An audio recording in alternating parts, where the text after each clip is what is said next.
So a lot of people ask me how I'm doing or making sourdough, and all our guests love my bread in the morning, so I thought I'm gonna do a video about it. Yeah, so just I looked up a recipe online, which is the best recipe so far that I've tried. It works the best, most bubbles and air bubbles once it's finished, and really yummy. And I changed it up a little bit. It meant to be just with white flour, but I usually mix it and mix it with different kind of flour. At the moment with wholemeal and white flour mixed, but that needs a little bit more water, so I just adjust it a little bit, like just how it comes. Also with the extra seeds I put in, you need a little bit more water, so you just, it just needs to be sticky and it will work out.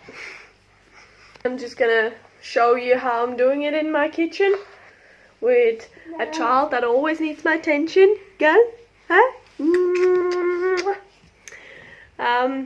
Yeah, so I'll show you my tips and tricks.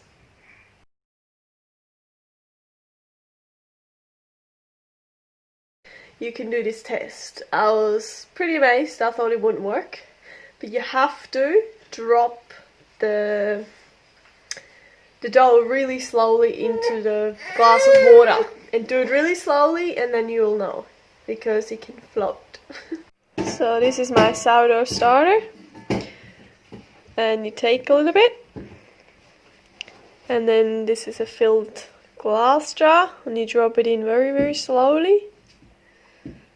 See how it already sort of floats? Ta-da! And that's the perfect time to use your starter, because it's actually floating for a very long time. Whereas sometimes it floats and goes back down, and you can still use it. I've done it a lot, but this is actually really perfect because it has a lot of gases in the sourdough starter, and then that's perfect to use. Then the recipe I got here on the inside of my kitchen cupboard, which is 800 grams of flour. I usually use half wholemeal and half white flour.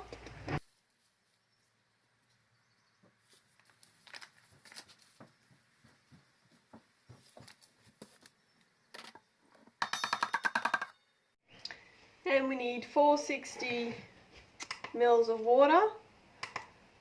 Lukewarm is the best. So I put 470 because I know wholemeal flour needs a bit more water. Drop that in here too.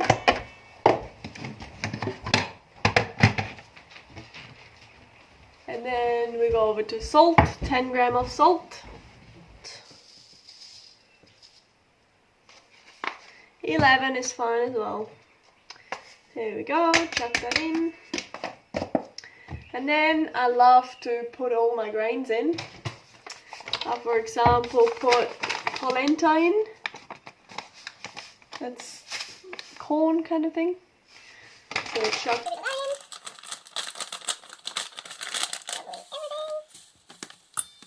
There we go. What else have we got? We've got quinoa. It's all upside down, but oh well. Quinoa, you know what it is. Chia seeds. White chia seeds, the other ones are black chia seeds. Then we got linseeds. What else? Sunflower seeds.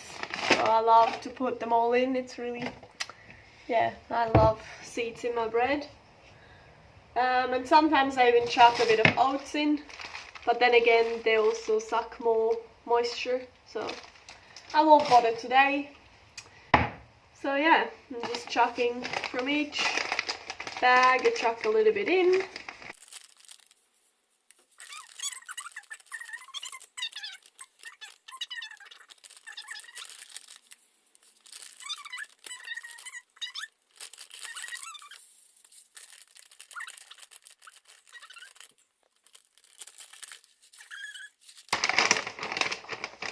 I also can't believe that sunflower seeds are so cheap. I mean, yeah, we started to grow them in our garden, but imagine to shell them and then put them in your bread. And you get them like, I don't know, the whole bag is like $2.50 or something ridiculously cheap. Yeah, I think we added everything. Now we go over to my sourdough starter, which we checked, it's great. So after I've done my test,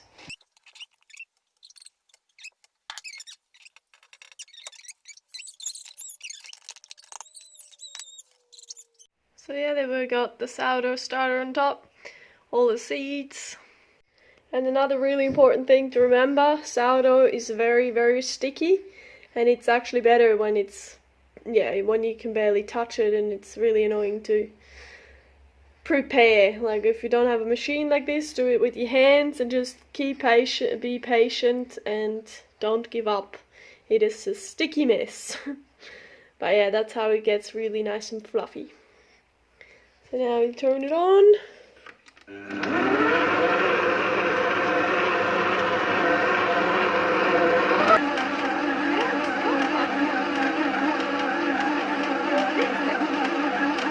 And depends on how many chia seeds and other seeds are put in, or oats.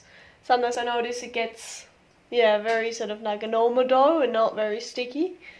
Then I just add a bit of water, so it's really nice and sticky. Nice and annoying and sticky. I use one of these cloths just always to put on top of my bread.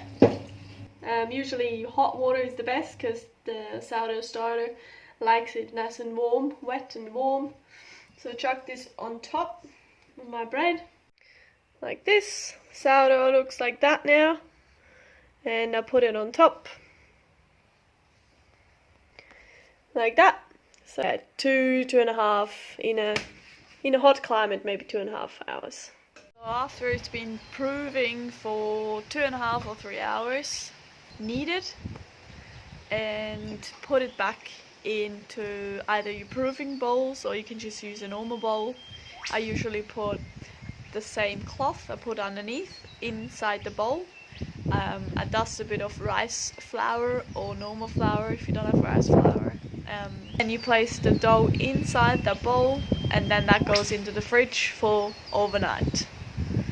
And yeah, then it's just easy to take it out the next day, the next morning, and you can put it in your oven and you have fresh bread for the morning.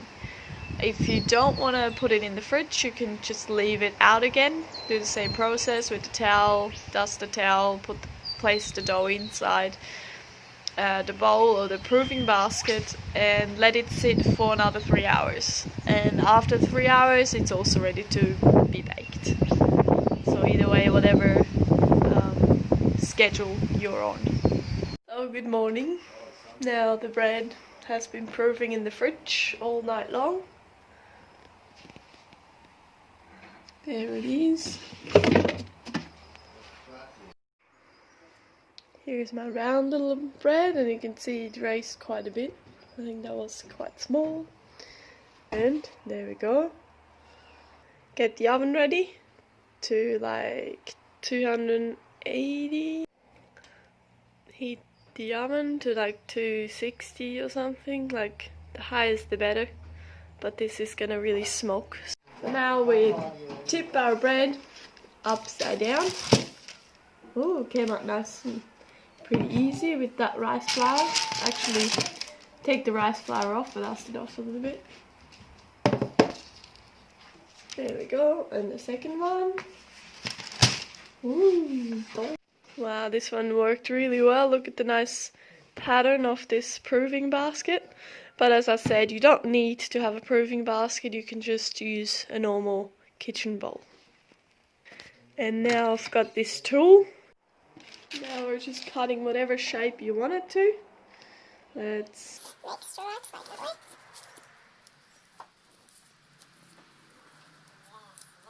And one over here. I have to say, this batch of dough at the moment, it's quite dry.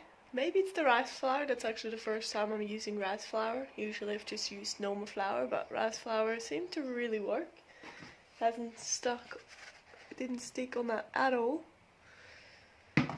Yeah, let's go and put them in the oven.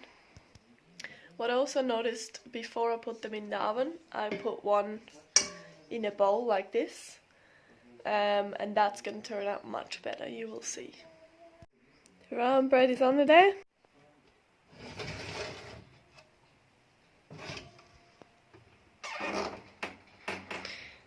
And we bake this guy for 20 minutes. Then I take the bowl off. Now it's been 25 minutes and I'm taking the bowl off.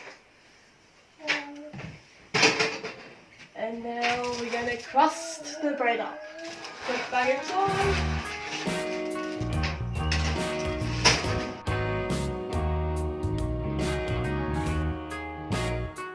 So this is the finished product.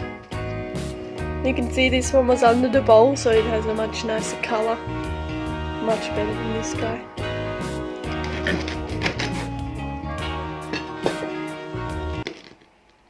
Ta-da!